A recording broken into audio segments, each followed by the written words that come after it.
e nós vamos precisar correr essa noite, porque esse é um capítulo cheio de detalhes históricos, e eu, como faço sempre, não vou me ater muito aos detalhes históricos, né? Nós vamos pegar mais a questão espiritual, que é o enfoque mais do nosso estudo aqui, mas tem muita coisa que eu não posso deixar de mostrar, de provar com a história, que a história vai confirmar essa profecia do capítulo 9. Só relembrando que no capítulo 8 nós estudamos as 4 primeiras trombetas. Estão lembrados? Na semana passada, que se referiam a juízos de Deus sobre o Império Romano do Ocidente. Estão lembrados? Só para a gente se situar. Lembram-se que nós estudamos toda a perseguição que a Igreja de Deus recebeu do Império Romano, na época em que o Império Romano mandava no mundo.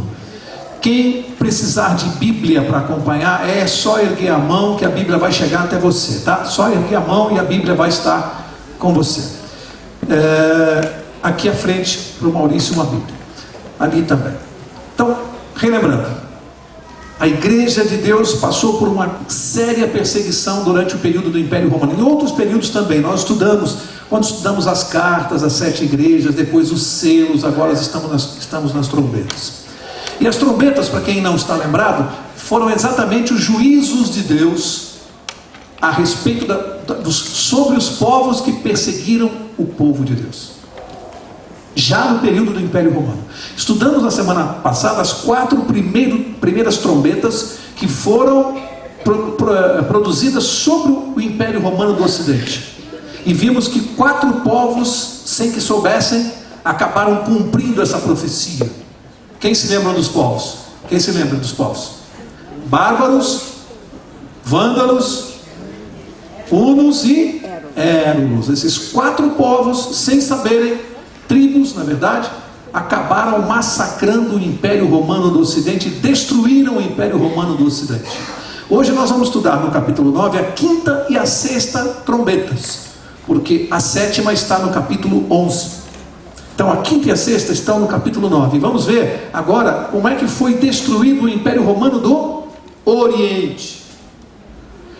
Lembrem-se que estes ataques eram contra todos aqueles que oprimiram o povo de Deus, e também para a igreja, entre aspas, cristã, que comandava o mundo na época, tida como cristã, a igreja de Roma, que comandava pela força, aquela que dirigiu a Inquisição, produziu a Inquisição. Tudo isso que vai acontecer agora na 5ª e na 6ª trombeta vai recair sobre o Império Romano do Ocidente, pegando o imperador, aqueles que oprimiam, aqueles que governavam, e também o poder da Igreja de Roma do Império do Oriente. Vamos ver o que aconteceu com esses povos em relação a uma determinação de Deus, a uma profecia de Deus, que o juízo, a justiça seria feita naquela época já. Vamos começar estudando então a 5ª e a 6ª trombeta. Quero dizer, antes de ler o verso 1, já vou adiantar, porque é importante fazer isso, que da mesma maneira que a Bíblia deixou claro através da história, a história confirmou que aquelas tribos que estavam representadas na profecia. Nós estudamos uma das profecias, né? Vimos que como é que se cumpriram nos bárbaros, depois nos vândalos, nos hunos e nos érulos, fatos históricos. A 5ª e a 6ª nós vamos ver claramente, sem dúvida, que elas se cumprem em outros 2 povos, árabes e turcos. Nesta parte do estudo, um estudo muito interessante dessa noite, que vocês vão ver como é que o islamismo, a religião muçulmana, entrou na profecia bíblica. Hoje, essa noite.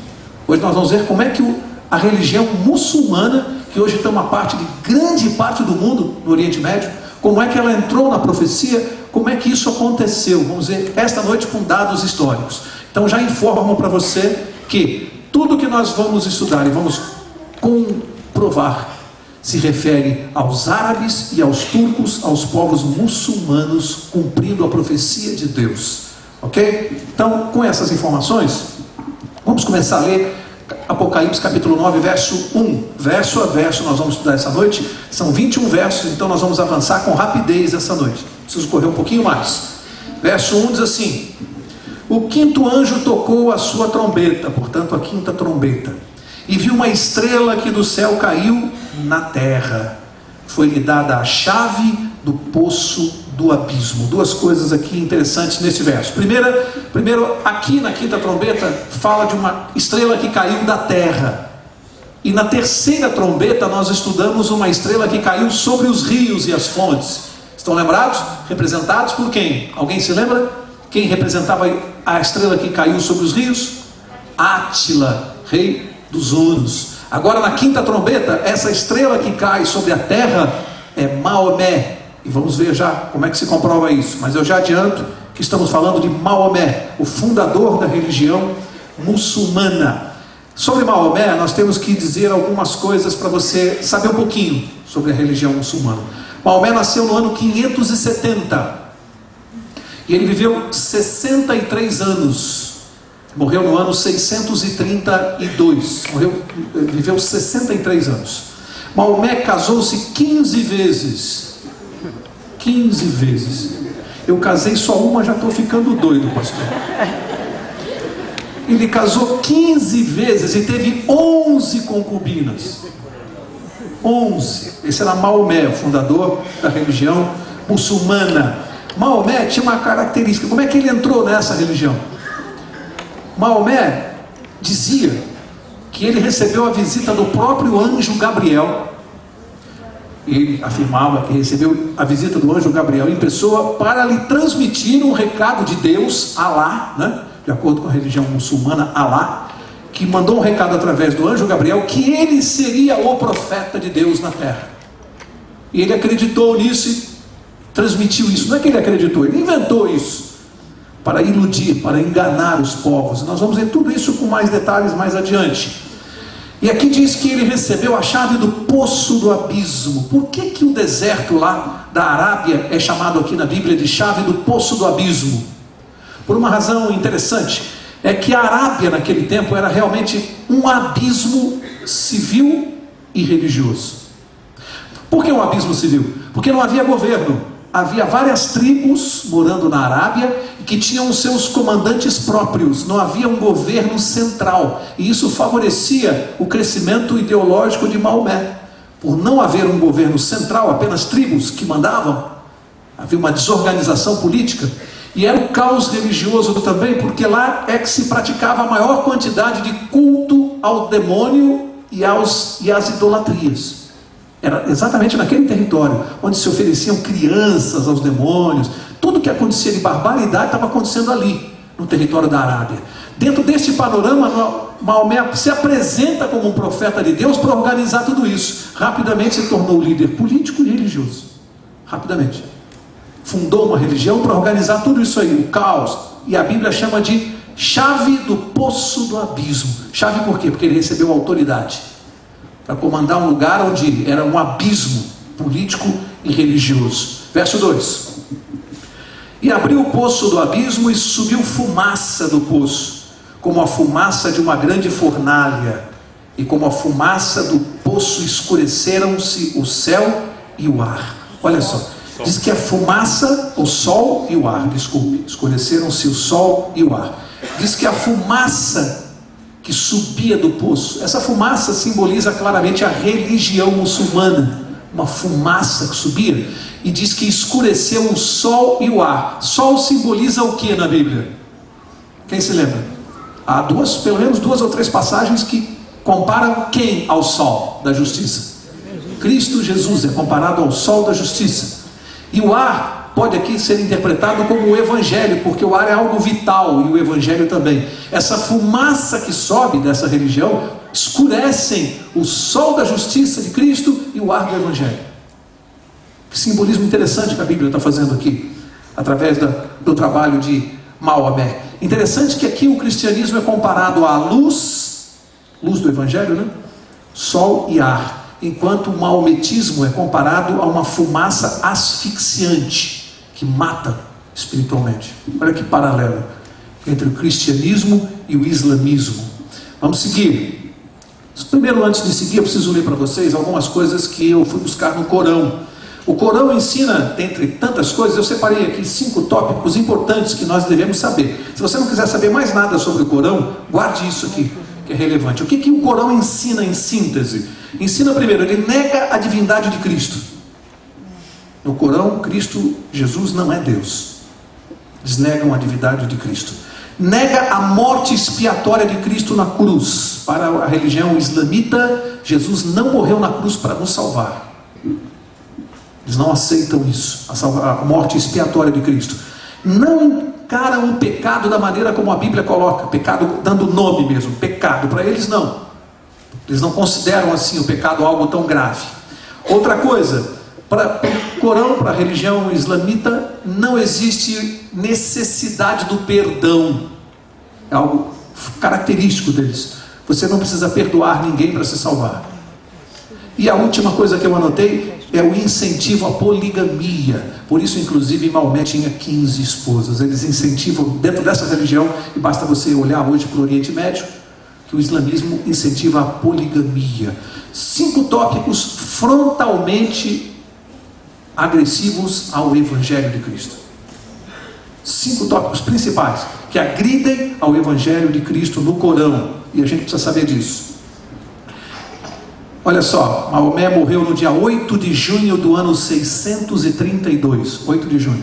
E aí, uma coisa interessante, nesses 63 anos de vida, ele conseguiu, com uma velocidade espantosa, uma coisa. Quando ele morreu, praticamente toda a Arábia era islamita. Ele conseguiu isso em apenas 63 anos, fundar uma religião em que foi seguida por toda a Arábia. E deixou 2 coisas interessantes até hoje.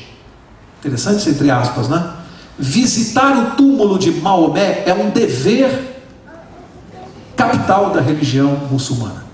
Todo muçulmano tem a obrigação de visitar o túmulo de Maomé. Que coisa!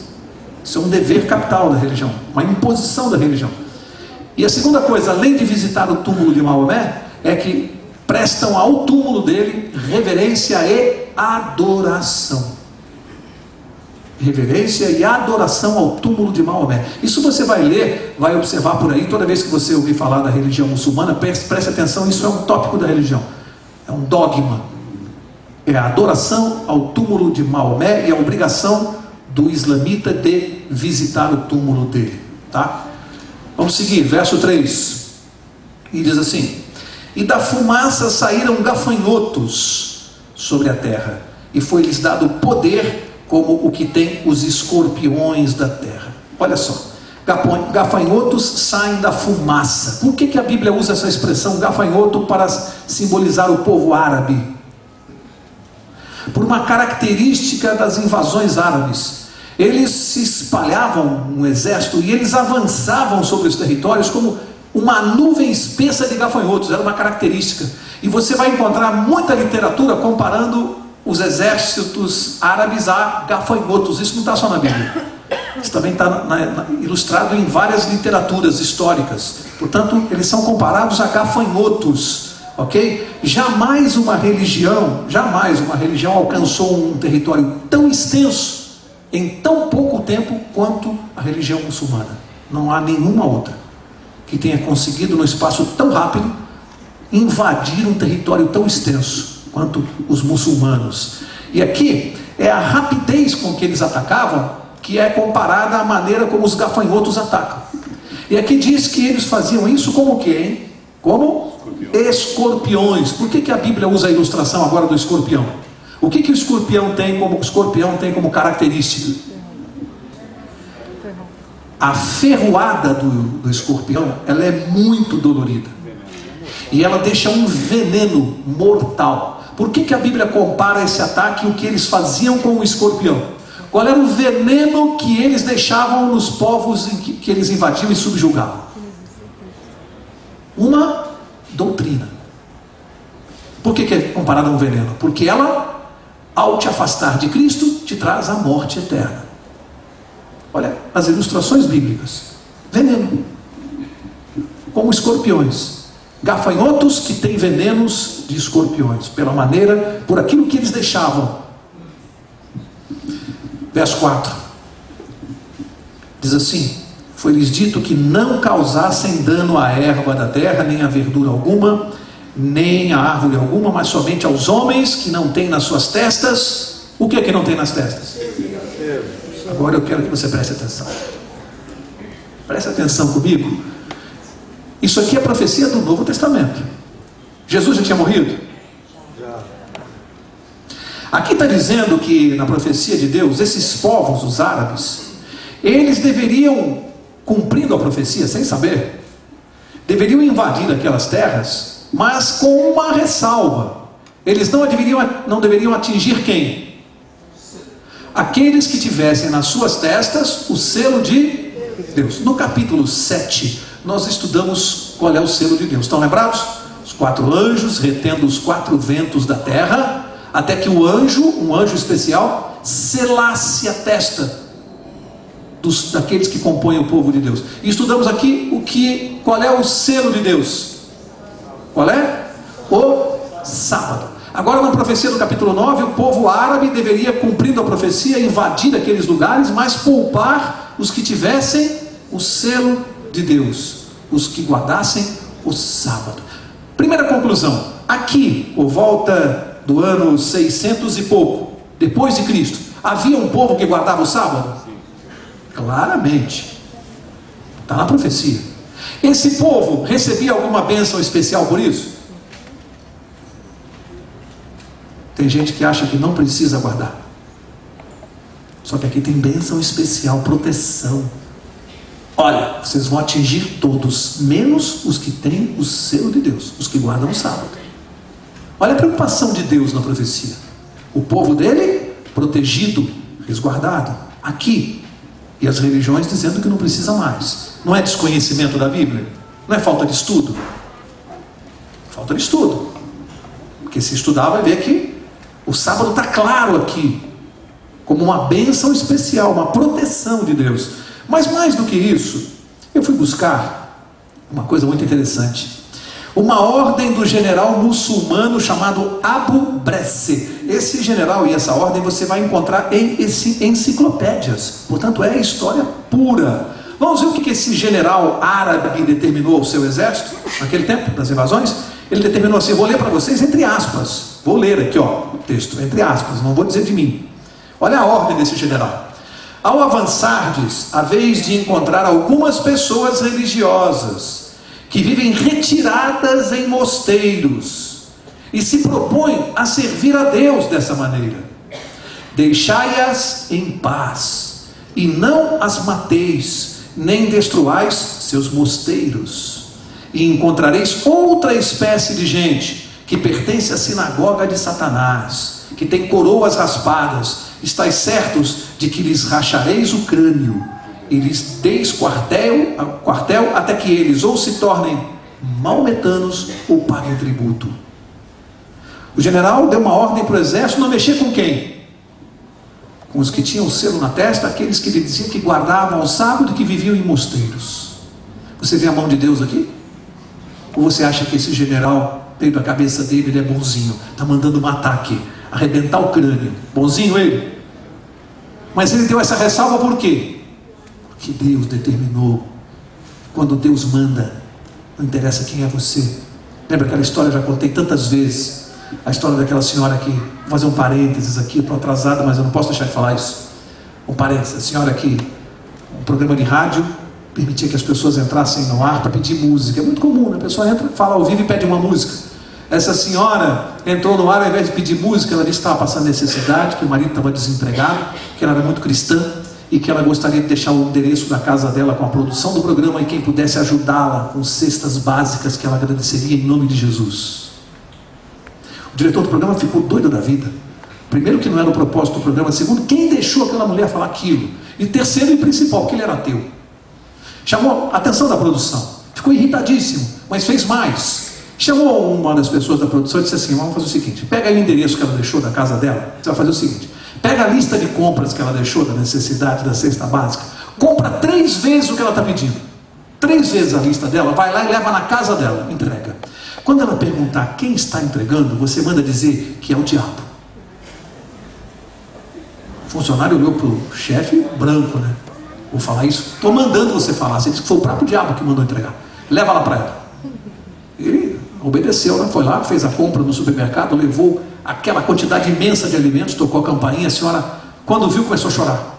Ele entrou e foi colocando tudo na sala. Terminou, olhou para ela, está esperando ela fazer a pergunta, né? E ela não falava nada. E ele disse: senhora, não vai querer saber quem foi que mandou entregar? Ela falou: quem foi? Foi o diabo. Ela falou assim: quando meu Deus manda, até o diabo obedece. Quando Deus manda, até o diabo obedece. Até o general árabe ateu obedece. Não é para tocar no meu povo.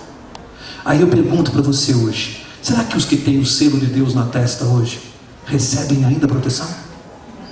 Não é para pensar em casa? Tem gente que diz que não precisa. Tem gente que está dispensando proteção de Deus. Diz que não precisa mais. Mas a Bíblia, a minha Bíblia e a sua, dizem que precisa sim. Tem bênção, tem proteção. Ó, não toca, não mexe. Está aqui. Verso 5. Agora eu vou ler numa tacada só do 5 ao 8, que eu estou atrasado, e eu preciso correr aqui. Do 5 ao 8. Foi-lhes permitido não que os matassem, mas que por 5 meses os atormentassem. E o seu tormento era semelhante ao tormento do escorpião quando fere o homem. Naqueles dias os homens buscarão a morte e não a acharão. Desejarão morrer, mas a morte fugirá deles. A aparência dos gafanhotos era semelhante à de cavalos aparelhados para a guerra. Sobre as suas cabeças havia como que umas coroas, semelhante ao ouro, e os seus rostos eram como rostos de homens.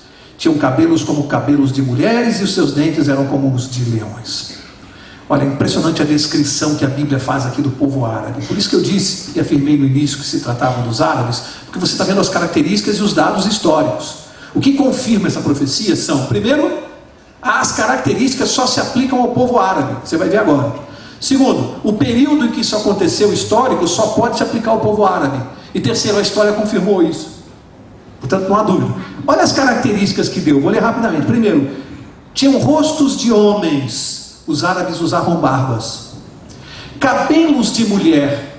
Os cabelos dos árabes eram compridos, eles não cortavam os cabelos. A religião muçulmana não deixava que eles cortassem. Coroas de ouro. Olha a descrição bíblica. Sabe por quê? Eles usavam turbantes amarelos. Os árabes. Turbantes amarelos. E a Bíblia falava coroas de ouro. Depois assim, dentes como leão. Como de leão. Simbolizando a força irresistível do fanatismo religioso. Dentes como de leão, fanáticos. E por último, como cavalos de batalha. Eu não sei quem sabe aqui qual é o cavalo considerado da melhor raça, melhor espécie. Cavalo árabe. Qual era o instrumento de guerra dos árabes? Eles avançavam como? A cavalo. Por isso que desenvolveram uma habilidade extraordinária de montar. Só com essas 5 características, que outro povo se aplica isso aqui? Turbante amarelo, cavalo árabe, cabelo de mulher, rosto de homem, barba. Estou dizendo que a Bíblia não deixa dúvida. E o período histórico. Não há dúvida na descrição aqui. Verso 9. Tinham couraças como couraças de ferro, e o ruído das suas asas eram como o ruído de carros, de muitos cavalos que correm ao combate. Olha que coisa interessante. Eu vou ler aqui um trecho do Corão. Um trecho do Corão diz assim, ó: um dos dons divinos aos árabes são as couraças de ferro e aço. E a Bíblia fala das couraças. Sabe por que eles usavam essas couraças? Era uma marca do povo árabe e da religião muçulmana que facilitou com que ela fosse propagada e divulgada em todo o mundo. As couraças de ferro e aço. E o Corão diz que isso é um dom divino para esse povo. E a Bíblia tinha profetizado isso muitos séculos antes disso acontecer. Muitos séculos antes. Porque eles nem sabiam, estavam cumprindo todas as profecias. Sem saber. Tudo escrito aqui. Verso 10. Agora tem uma data aqui, tem um prazo, um período profético. Verso 10 diz assim: tinham caudas e aguilhões semelhantes a dos escorpiões. E nas suas caudas tinham poder para danificar os homens por quanto tempo? 5 meses. Isso aqui, você já estudou, sabe que isso aqui é linguagem profética. 5 meses. Se nós tomarmos um dia por um ano, 5 meses vezes 30 dias, nós temos 150 dias. Um dia por um ano, 150 anos. A Bíblia profetizou que isso demoraria 150 anos, que foi exatamente o tempo em que o povo árabe contendeu com outro povo que vai entrar na profecia. Que povo? Os turcos otomanos. E aqui tem data histórica, porque olha só, história, hein? Você pode consultar isso numa biblioteca.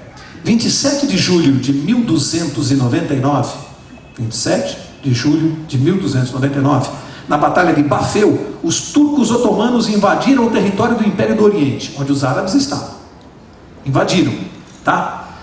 27 de julho de 1449, exatamente 150 anos depois, batendo inclusive o dia, mesmo dia 27 de julho, o que a história diz que aconteceu? O último imperador grego, Constantino XII, o que ele fez? Ele tornou-se imperador com a permissão do sultão do Império Turco Otomano. Com a permissão, os turcos já estavam mandando no território. Portanto, em 150 anos de disputa, a Bíblia diz que isso ia acontecer. Ainda tormento e danos por 5 meses proféticos. Vejam, com séculos de antecedência.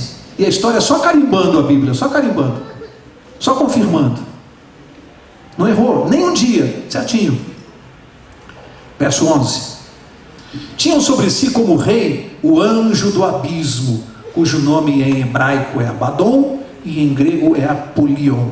O anjo do abismo, anjo, a palavra que vem aqui no original é Angelos, ou Angelos, melhor dizendo, que quer dizer ou um anjo em pessoa, ou também pode retratar uma missão religiosa especial, um mensageiro, como nós já estudamos aqui, que anjo também é um mensageiro, pode ser uma religião, pode ser um grupo especial.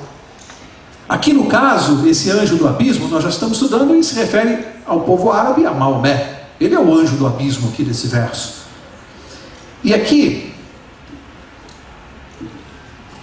o islamismo começa a esconder o evangelho dos povos do Oriente Médio. O evangelho de Cristo começa a ser escondido. Olha o veneno do escorpião, picando, mortal. Onde eles invadiam não era só uma dominação política.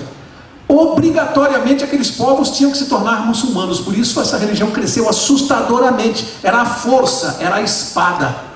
Não tinha conversa. Lembra-se do general? Se não for, mata. Você já viu uma religião assim?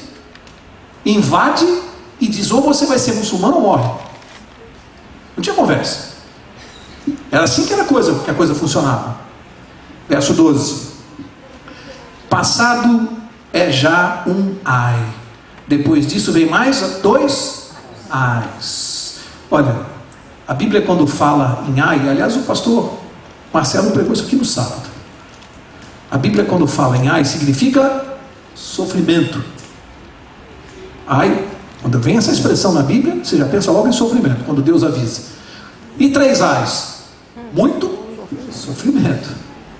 Tem coisa pior aí pela frente. Verso 13. Vou ler do 13 ao 15 agora. Diz assim: o 6º anjo tocou a sua trombeta. Agora nós estamos entrando na 6ª trombeta. Terminamos a 5ª trombeta, cumprida com o povo árabe. Agora a 6ª trombeta. O 6º anjo tocou a sua trombeta, e ouviu uma voz que vinha das 4 pontas do altar de ouro que estava diante de Deus, a qual dizia ao 6º anjo que tinha a trombeta: solta os 4 anjos que estão presos junto ao grande rio Eufrates. E foram soltos os 4 anjos que estavam preparados para aquela hora, dia e mês e ano, a fim de matarem a 1/3 parte dos anjos. Vamos ver o que é essa profecia agora?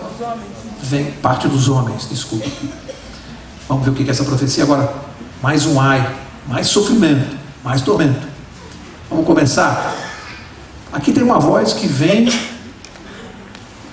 de onde, hein? 6º anjo tocou a sua trombeta e ouviu uma voz que vinha das 4 pontas do altar de ouro, o altar de incenso. Quem é que oficiava junto ao altar de incenso? Que anjo é esse? Só tem uma pessoa: Jesus Cristo. Basta você estudar o santuário, você vai ver que Jesus oficiava junto ao altar de incenso. Tanto que você vê isso também nos capítulos anteriores que nós estudamos. Jesus oficiando lá na 1ª trombeta. Antes da 1ª trombeta ele estava lá, orando. Agora nós estamos aqui na 6ª e Jesus está no mesmo lugar, intercedendo junto ao altar de incenso. Aqui é Jesus, E aí, aqui diz que era para soltar os 4 anjos. Agora vamos estudar o povo turco. E agora a história vai começar a explicar isso. Quando os turcos otomanos começaram a mandar no mundo, derrotaram os árabes e começaram a mandar ali no Império Romano do Oriente. Agora é aquele período do Império Turco Otomano. Estudamos isso na história. Império Turco Otomano. A história revela o seguinte: eles tinham na época 4 sultanatos, pequenas províncias governadas por sultãos. E aqui tem o sultanato de Bagdá, fundado em 1055. Sultanato de Icônio, 1064, o ano da fundação. Depois o sultanato de Damasco e Alepo, ambos fundados em 1079. 4 sultanatos. A Bíblia diz que tem que soltar os 4 anjos que estão no rio Eufrates, que é a coisa mais clara. Onde eles estavam? Em torno do rio Eufrates. Os 4 sultanatos se reuniram num só e depois se transformaram no sultanato de Constantinopla. História, gente, isso aqui é só história, não tem? Só você ler lá. E aqui a Bíblia diz que é para soltar os 4 anjos que estão em torno do rio Eufrates. O que eles tinham que fazer? Qual é a missão? Matar a 1/3 dos homens que viviam sobre a terra. Era pouca coisa? É pouca gente que vai morrer aqui? Por isso que a Bíblia falou: ai, ai, ai. Os turcos cumpriram isso? Foram muito mais desumanos do que os árabes. Muito mais os turcos. Vamos estudar um pouquinho mais sobre eles? Olha só. Hora, dia, mês e ano. Essa profecia aqui, quero que vocês prestem atenção, porque a gente não tem muito tempo, mas vai dar aqui para explicar rapidamente. Hora, dia, mês e ano, nós vamos estudar isso. Um dia profético equivale a um ano. A Bíblia diz aqui que hora, mais dia, mais mês, mais ano. Portanto, vamos desmembrar isso aqui de trás para frente. Vamos começar pelo ano. Um ano, quantos dias? 12 meses vezes 30 dias do mês, são 360 dias proféticos. Portanto, 360 anos. Guarda aí, 360 anos. Depois tem mais um mês. Quantos dias? 30 dias. 30 dias igual a 30 anos. Então 360 mais 30, 390. Mais um dia. Um dia equivale o quê? Um ano. Portanto, mais um ano, 391 anos. E mais uma hora. Essa é uma continha que você tem que fazer. Você divide 360 dias por 24. Uma hora profética equivale a 15 dias. Lembra-se quando fez silêncio no céu por meia hora e nós vimos que era 7 dias e meio? 15 dias aqui. Portanto, esse período aqui é de 391 anos e 15 dias. Olha só, presta atenção para você ver o que é a Bíblia e o que é a profecia. Aí você vai para a história e encontra o seguinte: 27 de julho de 1449, eu não disse aqui que foi quando o Império Turco derrotou completamente os árabes, ficaram brigando 150 anos. 11 de agosto de 1840. E aí aconteceu o seguinte nessa data. Exatamente nessa data, foi deposto o imperador turco. Está aqui o nome dele, sultão na verdade, Maomé Ali, deposto em 11 de agosto de 1840, quando as nações da Europa dividida, a Europa moderna, destruíram, derrubaram o Império Turco, e então você conhece hoje como a Europa, as nações da Europa moderna. Lembra-se lá da profecia de Daniel, os 10 dedos dos pés? Está aqui, ó, na história. A Bíblia deu 391 anos e 15 dias. Errou ou acertou? Só que falou isso com séculos de antecedência. 15 séculos de antecedência. 15 séculos. O Fantástico no final do ano não consegue acertar a profecia do ano seguinte. Eles falam que vai morrer não sei quem, vai cair tal avião, um artista tal. Eles não acertam. Quando acertam uma, fazem uma comemoração. Erram 99 e acertam uma. Pronto, aí leva lá o cidadão para dizer que ele é profeta. Aqui falou com 15 séculos de antecedência. Deu nome a todo mundo aqui.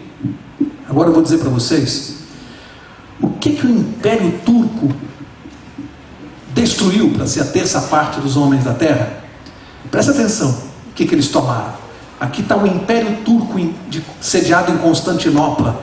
A Turquia assumiu o comando sobre todo o território do Império Romano do Oriente, composto pelos seguintes países, nações. Presta atenção, olha só, vê se é pouca coisa.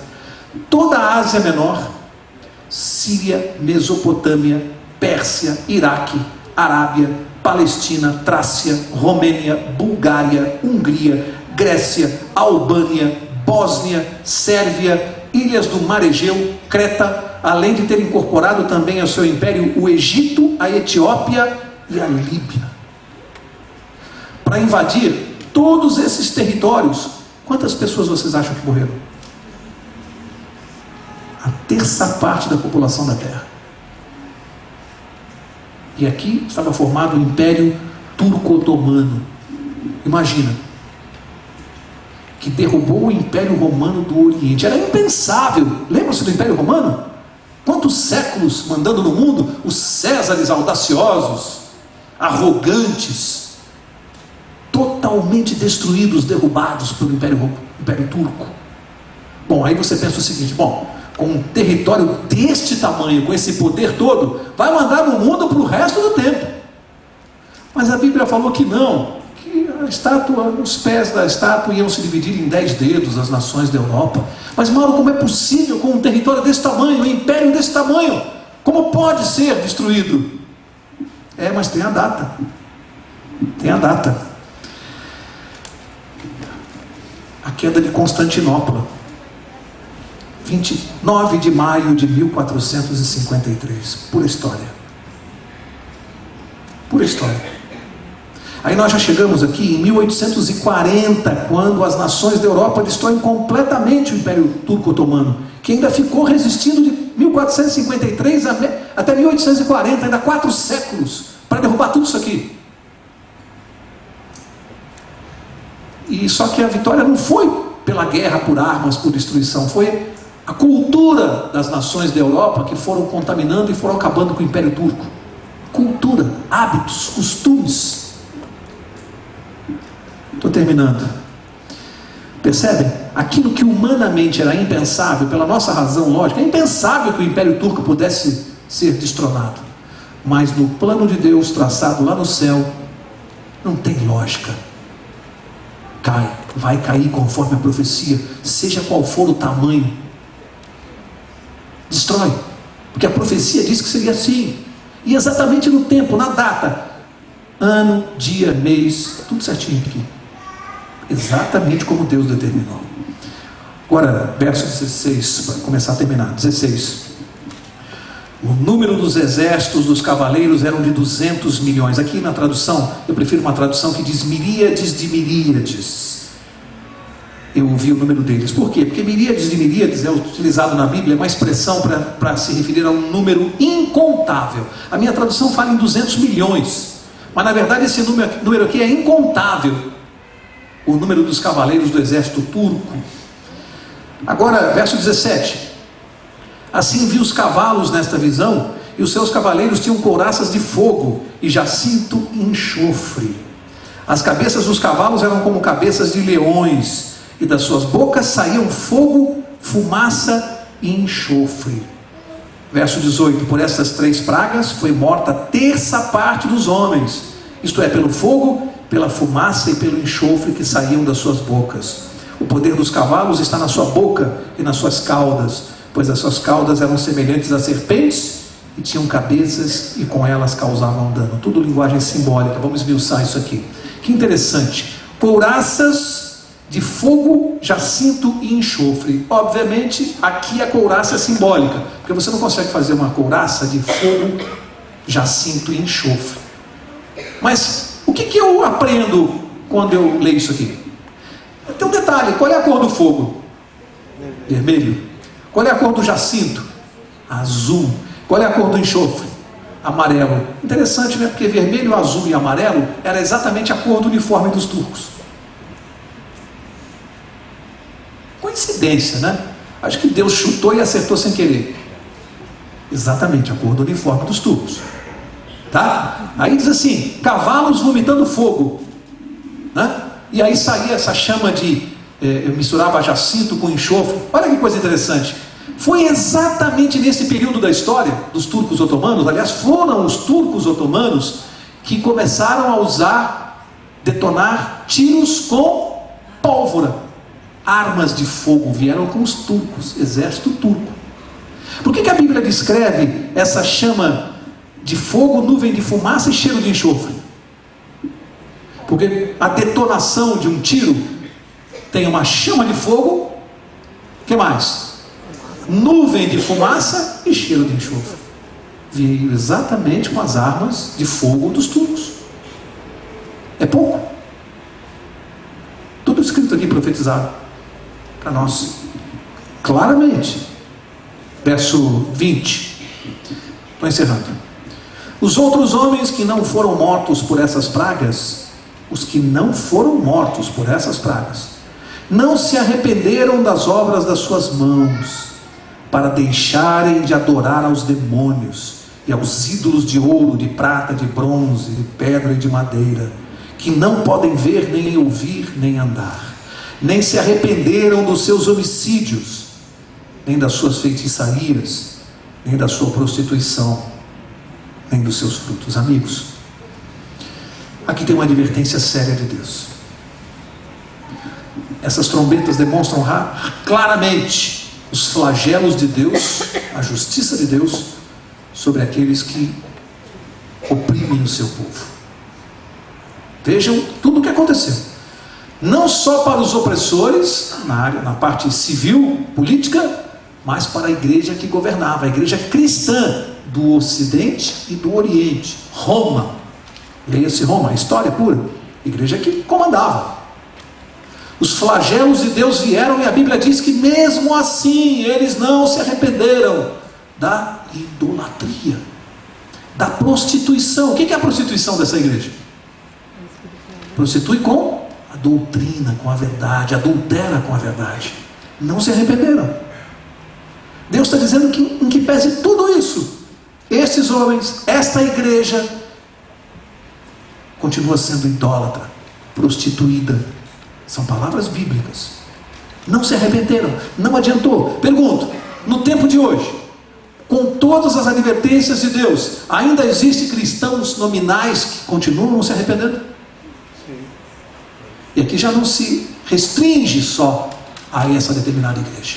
Aqui engloba todo mundo cristão nominal, em que pese as advertências bíblicas, os chamados de Deus, por exemplo, para a guarda do sábado, para o selo na testa, continuam não se arrependendo, resistindo. E aqui fica uma advertência de Deus. E aqui o que fica claro para nós é que Deus não se agrada daqueles que não aprendem com as lições. Deus não se agrada aquele que é renitente, que é teimoso, que é persistente no erro. Isso aqui são advertências sérias para nós, chegaram até os nossos dias. Viram quem cumpriu a profecia de Deus nas 6 trombetas? Vocês prestaram atenção? Bárbaros, vândalos, hunos, érulos, árabes e turcos. Não tem um cristão aqui. Todos cumpriram a profecia, que é para os cristãos, para nós entendermos e aprendermos os chamados de Deus, as advertências. Portanto, eu quero encerrar, como eu sempre gosto, com uma ilustração que eu acho que é para a gente pensar em casa. Eu li essa história, achei incrível e guardei para falar para vocês hoje. Segundo o relato que veio como um testemunho de um advogado que estava conversando com um amigo, e o amigo fez uma pergunta para ele e disse assim: você é capaz de se lembrar da coisa mais importante que você já fez na sua vida? Ele parou, pensou um pouco e disse assim: a coisa mais importante que eu fiz na minha vida, eu vou te dizer até a data, foi no dia 4 de outubro de 1990. Eles estavam conversando, e ele começou a relatar para o amigo e disse assim: eu nunca mais vou me esquecer, naquela data, 4 de outubro de 1980, eu estava jogando tênis com um amigo meu, jogávamos tênis. De repente, ali no nosso jogo, nas nossas conversas, encosta o pai dele de carro, e pelo rosto do pai eu vi que a notícia não era boa, porque o meu amigo estava todo feliz, contando que eles ele e a esposa tinham acabado de ter um nenê, bebê de poucos dias. E o pai desceu do carro, rosto franzido, e disse: olha filho, a notícia não é boa. O bebê parou de respirar e está na UTI. Ele disse: o meu amigo saiu voando, que nem louco, entrou no carro do pai dele, correu para o hospital, e eu fiquei ali na quadra, com a raquete na mão, pensando: será que eu devo correr e ir ao hospital lá, dar um apoio para o meu amigo? E eu pensei: acho que não, ele tem muitos familiares, vou chegar lá, é constrangedor, as pessoas estão lá, e tem muita pessoa da família para abraçá-lo, para estar com eles, não adianta, nem vai notar que eu estou lá, melhor não ir, depois eu vou visitá-lo. Ao chegar no estacionamento para pegar o seu carro, ele foi dar a partida e viu que o carro do amigo estava com a porta aberta e a chave no contato. Ele saiu tão desesperado que esqueceu de fechar o carro e largou a chave lá. Ele pensou: não, então agora eu vou levar o carro para o meu amigo lá no hospital. Entrou no carro do amigo e foi. Ao chegar no hospital, de fato, conferiu o que ele imaginava. O salão lotado de familiares, todos chorando. E o amigo abraçado com a esposa lá no canto, até que o médico chega no meio do saguão, voz baixa, chamou os dois e ele conseguiu ouvir quando o médico disse: não deu para salvar o bebê. E os pais irromperam num choro convulsivo, e os familiares se abraçando, e aquela situação, e ele disse: eu não sabia o que fazia, ele tão constrangedor. E o médico disse: se vocês quiserem ainda ficar alguns momentos com o bebê, antes de prepararmos o corpo. E no momento que eles iam se dirigindo para a porta, ele disse assim, eles foram sendo abraçados pelos familiares, chorando, e de repente a esposa dele passa por mim, me abraça, um abraço muito forte, chorando, e meu amigo me abraçou e disse: que bom que você está comigo nessa hora. Amigos, o que eu quero deixar com vocês é o final. O relato dessa pessoa, ele disse assim: eu vou dizer para vocês por que é que esta foi a coisa mais importante da minha vida. Por 3 razões, 3 lições que eu aprendi na vida. A primeira: a coisa mais importante que eu fiz na minha vida, eu fiz no momento que eu não tinha absolutamente nada, que eu não podia fazer nada. Eu não podia ajudar com o meu conhecimento, com a minha cultura, com o que eu aprendi na faculdade. Eu estava absolutamente impotente. Foi exatamente no momento que eu fiz a coisa mais importante da minha vida. A segunda lição que eu aprendi é que a coisa mais importante da minha vida eu quase não cheguei a fazer. Porque eu estava preocupado com conceitos, ideias, preconceitos, se devia, se não deveria ir visitar meu amigo, e quase não ia. Quase deixei de fazer a coisa mais importante da minha vida. E a terceira lição que eu aprendi é que 1 segundo pode mudar a nossa vida. Porque o meu amigo saiu de casa para jogar tênis e não tinha ideia de como ia terminar aquele dia e aquele ano.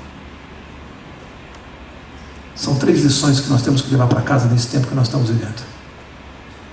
Qual será a coisa mais importante que nós estamos fazendo na vida de acordo com o conceito de Deus? Será que já estamos deixando de fazer a coisa mais importante da nossa vida por algum motivo? E será que sabemos que 1 segundo pode mudar a nossa vida? Estamos preparados para isso? Eu vou pedir ao pastor para orar por nós nesse momento. Na próxima quarta nós vamos estudar o capítulo 10. Aquele livrinho que ficou amargo na boca, depois se tornou amargo no estômago, no ventre, e depois se tornou doce. Vem aqui na próxima quarta para você saber que profecia é essa, fantástica. E o pastor vai orar por nós, pastor, especialmente para que nós possamos entender o momento solene que nós estamos vivendo no relógio de Deus. Que Deus te abençoe e que na próxima quarta você possa estar aqui conosco. São assuntos assim um pouco históricos, mas faz parte da necessidade de compreendermos o desenvolvimento das profecias. Nada do que você ouviu se faz necessário você decorar ou ter tudo gravado na mente, mas acompanhe o desenvolvimento dos impérios, das nações, quem que está conduzindo a história, ok? Daquele tempo para os nossos dias de hoje. Então nós vamos transpor o tempo passado para os nossos dias. Por isso que é muito importante, o Dr. Mauro falou, a maneira como Deus agiu sobre as nações mesmo pagãs, ok? Sempre Deus está na mão conduzindo o seu povo, sempre está em sua mão o poder de conduzir o seu povo. Depois que passarmos por esse processo, estudarmos a história dos nossos antigos antepassados, lá desde os turcos, nós vamos chegar aos nossos dias, e tudo vai se encaixar no momento atual em que vivemos. Por isso eu quero pedir desculpas a quem hoje eu não entreguei o livro Grande Conflito. Nós vamos entregar na quarta-feira.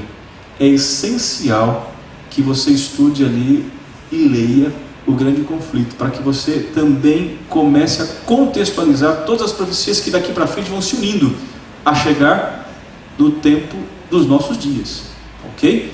Na quarta-feira que vem, me cobre. Quem não hoje recebeu, eu quero dar o Grande Conflito para que você leia em casa também.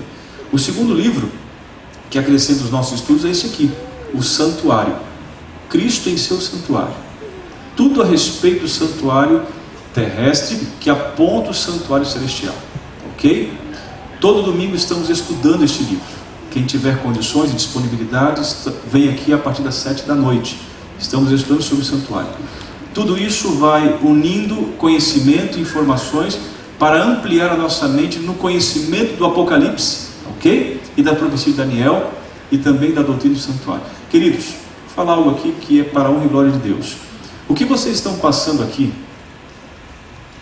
é tão importante quanto uma aula que você possa ter na faculdade de teologia.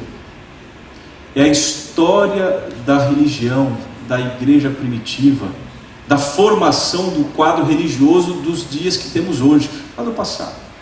Quem perde essa corrente de estudos, embora aparentemente seja árido, incompreensível, vai perder a compreensão quando chegarmos em Apocalipse 12, 13, 14, 17, 19, 18. Então não percam. E passem para quem vocês conhecem de casa, que seja cristão religioso, essas informações, para que ele possa vir e também continuar a estudar conosco. Ok? Leve o Grande Conflito, dê de presente, chame, convide quem você puder para estar aqui toda quarta-feira estudando as revelações do Apocalipse. Que Deus abençoe o Dr. Mauro no preparo dos seus estudos. Vamos orar por ele, ok? E que Deus abençoe também a nós, a nossa família, para que nós não tenhamos nenhuma outra prioridade na quarta-feira. Eu soube de alguém que hoje veio lá de Osasco dizendo: olha, pastor, eu vim sozinha, mas eu vim, eu não queria perder. Tudo dava direito para que eu ficasse em casa, mas eu lembrava da grande importância que é estudar a Bíblia. Convide o seu filho. Eu vejo aqui muitos jovens. Louvado seja Deus, jovens, por vocês estarem aqui. Vocês nunca mais vão se esquecer disso. Na minha carreira de cristão, eu tenho 34 anos de vida, eu sempre fui adventista.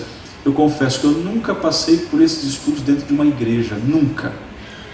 Eram temas, eram semanas, mas olha, 6 meses estudando o Apocalipse é a minha primeira experiência que eu estou tendo em 34 anos de cristãos. Passei pela faculdade, estudei Apocalipse, estudei Daniel, mas tudo como está sendo aqui colocado a nós, eu creio de que Deus está conduzindo o servo dele. Então orem por ele, ok? E ore também para que essa sequência de estudos não seja interrompida por nenhuma outra necessidade. Que Deus nos dê toda quarta-feira livre para estudarmos as revelações do Apocalipse, tá bom? Porque logo, logo nós vamos chegar no ano 2007, né, irmão? Logo, dá mais ou menos 2 ou 3 quartas-feiras, vamos chegar à realidade dos nossos dias. Então, por isso é importante você estar toda quarta-feira aqui, não perdendo sequer uma noite, tá bom? Vamos ficar de pé, me perdoe dizer o que eu precisava dizer.